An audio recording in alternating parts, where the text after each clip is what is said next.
کہ احادیث کو بیان کرنے میں، روایات کو نقل کرنے میں جو مقام، جو مرتبہ،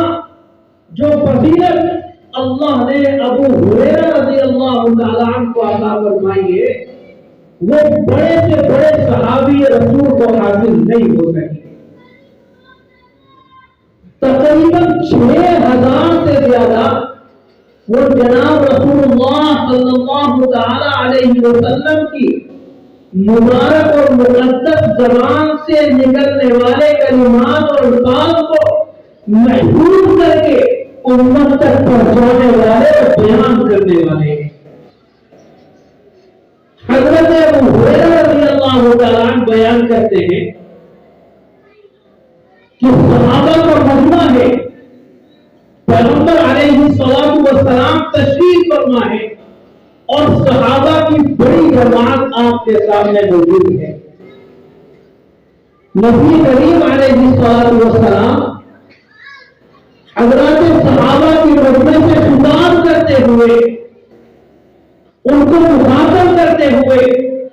3 باتیں ارشاد فرماتے ہیں، اور ارشاد فرماتے ہیں کہ کوئی ہے جو ان سے ان کلمات کو اخذ کر لے، کوئی ہے جو ان نصیحتوں کو ان سے حاصل کر لے اور پھر ان پر عمل کر کے دنیا میں زندگی گزارنے والا بن جائے۔ صحابہ کا مجمع ہے،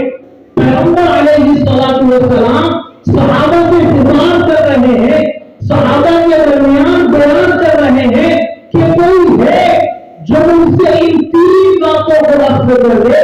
ان 3 باتوں کو لے لے اور پھر ان کے مطابق دنیا میں زندگی گزارنے والا ہو جائے۔ حضرت ابو ہریرہ رضی اللہ تعالیٰ عنہ ویسے تو تمام دیوانے، آپ کے تمام عاشق اور تمام مستانے اس مجمع کے اندر موجود ہوتے ہیں، لیکن ایک بڑا دیوانہ حضرت ابو ہریرہ رضی اللہ تعالیٰ عنہ اس مجمع کے اندر موجود ہوتے ہیں۔ وہ طرف پر کھڑے ہوتے ہیں اور عرض کرتے ہیں، اللہ کے محبوب، میں آپ کی ان 3 نصیحتوں کو قبول کرنے کے لیے تیار، میں ہوں جو ان 3 اعمال کو اخذ کروں گا، ان 3 باتوں کو قبول کروں گا اور انشاءاللہ ان 3 باتوں پر عمل کر کے اس دنیا کے اندر زندگی گزاروں گا۔